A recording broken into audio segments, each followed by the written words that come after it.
Hello, and this is my audience. Okay. Hello everyone, my name is Santiago, and today I will be speaking to you in regards to organ donation. Winston Churchill stated, "We make a living by what we get. We make a life by what we give." Sir Winston Churchill couldn't have stated this any better.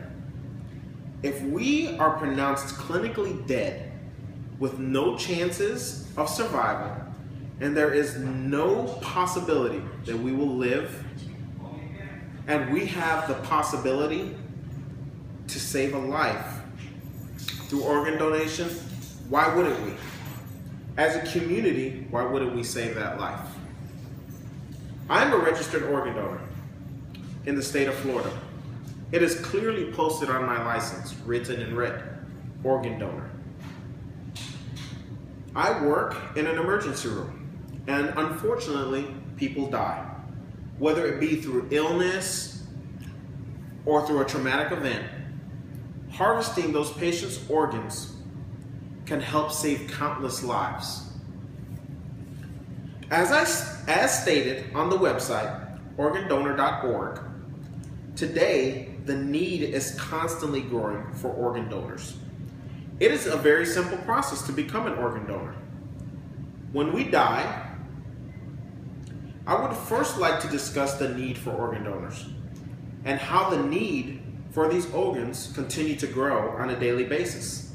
Secondly, I would like to discuss on how we can become organ donors after we die. And last but not least, how you and your family members or even other recipients may benefit from our gift of donation.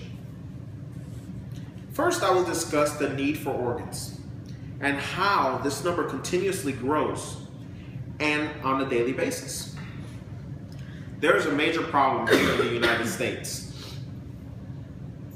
of America. There is a tremendous lack of organs and the donors who make those donations possible.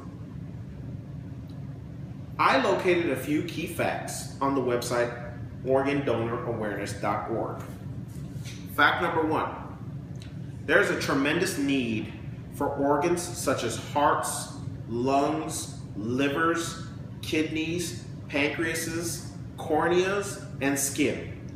The need for these organs greatly outnumbers what we have.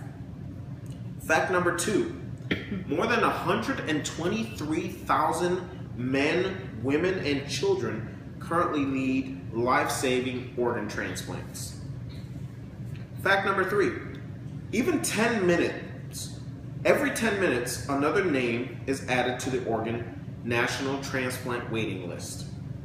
And fact number 4, last but not least, sadly, 21 people die on a daily basis due to the fact that the organ that they need are not donated in a timely manner. Secondly, I would like to discuss how to become an organ donor. Organs, eyes, tissue donation, and transplantation provide a second chance at life for thousands of people each year. Each and every one of us have the opportunity to be one of the individuals who make these miracles happen. By deciding to be a donor, you can give the gift of hope.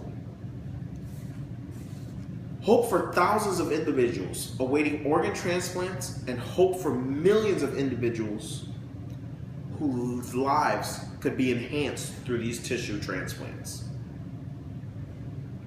On the website organdonors.org, I found 4 ways people in the United States of America can become an organ donor.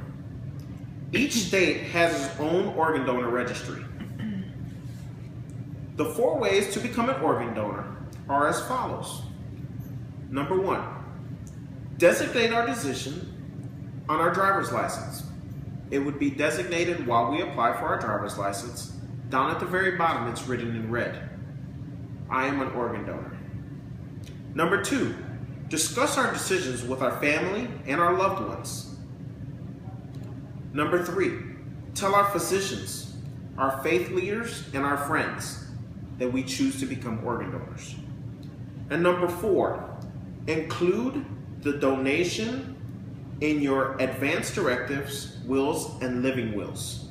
Have it documented in 4 different ways on the fact that you want to be an organ donor.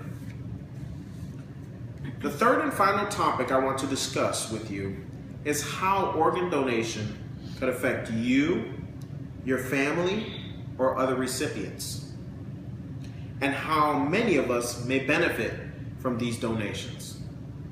The donor recipient list grows every 10 minutes in the United States. As a human being, I am guilty of this, the don't worry about it attitude. That doesn't affect me until it becomes either myself or even worse, one of my children or my family member or my parents. The more donors we have, the better the chances are of saving a life. The more donors, the better the chances of our family members for having a suitable match. I believe that as a human being with a heart, it is not only my right, but is my responsibility also to become an organ donor. Because one day, it might be you, me, or any of us who are listening to this speech who requires that organ. So now I will hammer this topic home.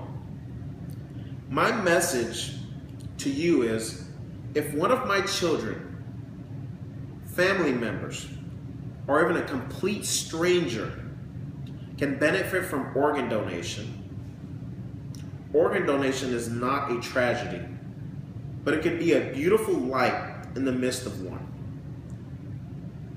I found that quote on buybecauseIcanproject.com. It is a beautiful quote. It tells us how we can turn a tragedy into a positive. So in conclusion, I have discussed the need for the constantly growing for organ donors and how it is very simple to become an organ donor when we die. I first discussed the great need for organ donors in the United States of America and how it continues to grow. One, on a daily basis. Secondly, how we can become organ donors after we die. And last but not least, how myself, you, and your family and other recipients may benefit from our donations. Become a donor. It saves lives. Perhaps think on this. Who needs our organs more? A human or the garbage can that they are thrown in after we are prepared for our burial? It's a simple decision. I promise to become an organ donor. Now, how about you? Thank you very much for listening to my speech. I greatly appreciate it.